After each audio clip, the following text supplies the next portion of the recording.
But we do have Mike Claiborne with us today. Claibs, how you doing today? I'm doing well. Came off a road trip. We got one. Got one. Yeah, and you know what's interesting? Had we won 2 games on this road trip, along with the one we won yesterday, we probably would be a game out of a wild card spot. Yeah, in fact, that's really kind of scary, right? I saw a great tweet like this, and I want to give credit to at Quinn STL Cards. If the Cardinals had won every game where they held a multi-run lead in the past week, they'd be tied for a playoff spot.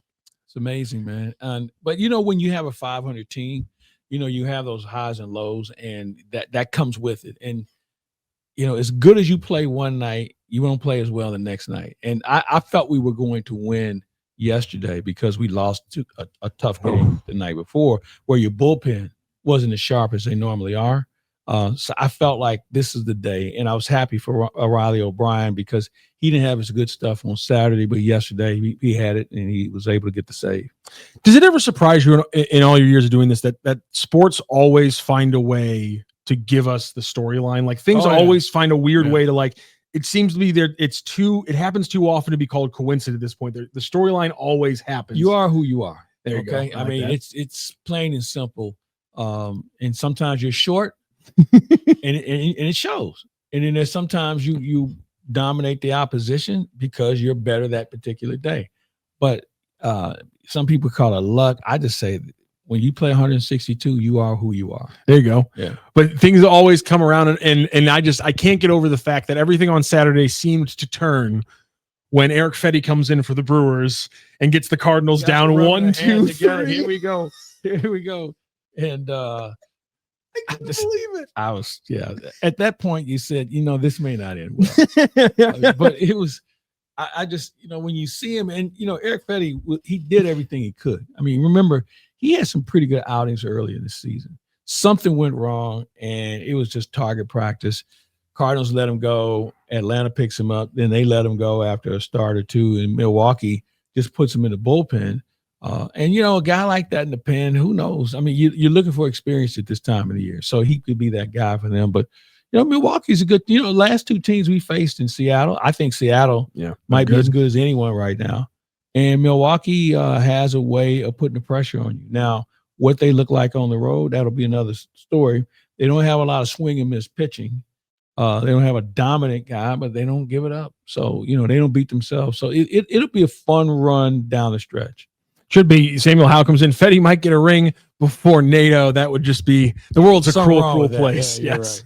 Right. Sports are not fair is the bottom line there. We will be talking about plenty of football. High Definition says so much football to talk about. Of course, the Missouri Tigers with a big win over Louisiana. Unfortunately, South Carolina, when we talk about narratives and storylines, they did not do their part as Diego Pavia keeps on backing up his trash talk as Vanderbilt was all over South Carolina. Lenore Sellers took a head injury, and based on the line from our good friends at DraftKings right now, it looks like he's not expected to play this next week. So we got a lot of football to talk about. But while I have Mike Claiborne here, there are some baseball things I still want to get into. All right, let's do it. And the big thing here, this entire season, the Cardinals have talked about runway. We've heard it a lot. Yeah. But, you know, a table-setting season for next year, for the next era and those kind of things. So the big question has been, are we learning about these players? And have we learned enough about a player to know what their role is, to know who they are as a Major League Baseball player, or are there still question marks? And that's kind of my big question, or that's kind of my takeaway from this season is, did we learn enough about a player to know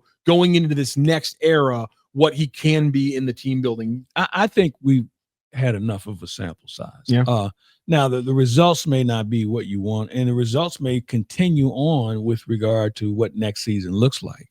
You know, if there's one element that you have to feel good about is you have 4 guys in your bullpen that have really done a nice job. You look at JoJo, Ryan O'Reilly, Matt Swanson, and Kyle Leahy.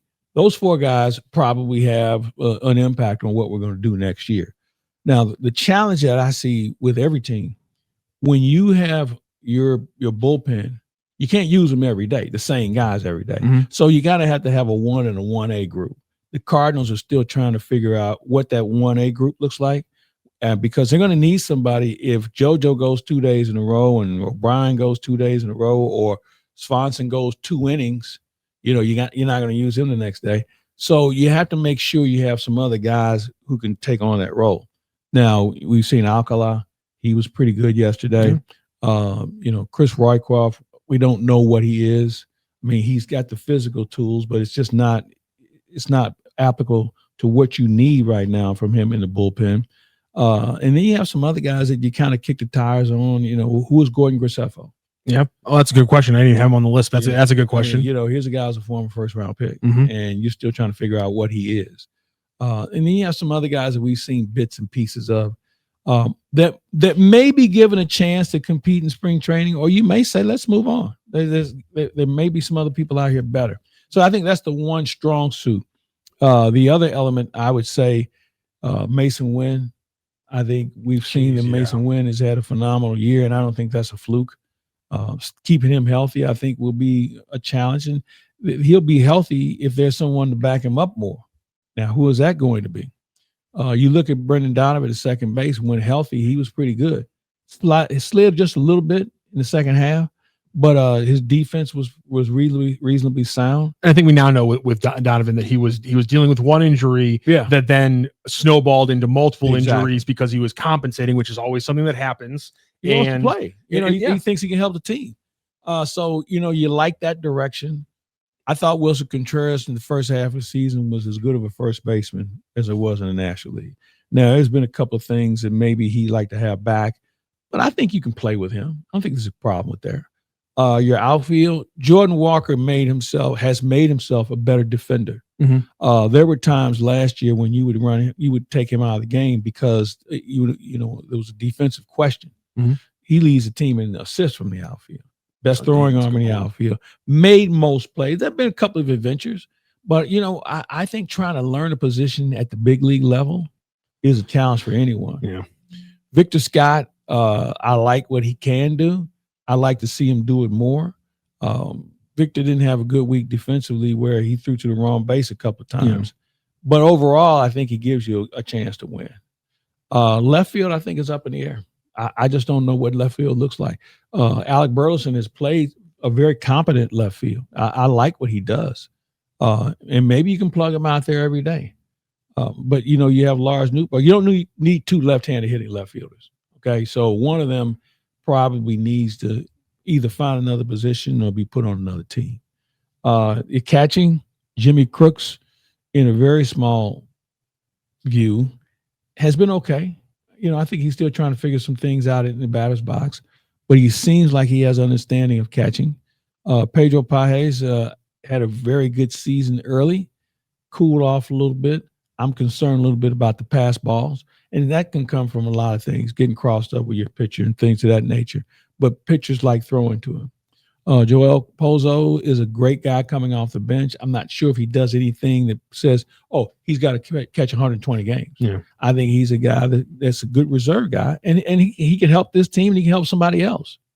So those are the areas where, I didn't mention third base. I don't know what third base looks like.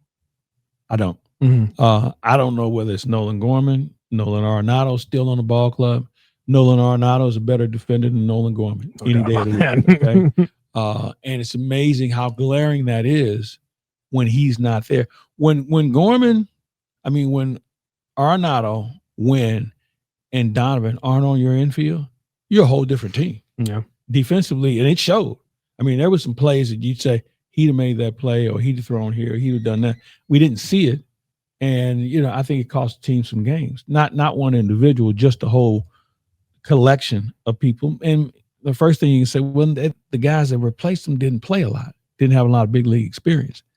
And this was a time when they were supposed to learn that or get that experience. But I just don't know about third base.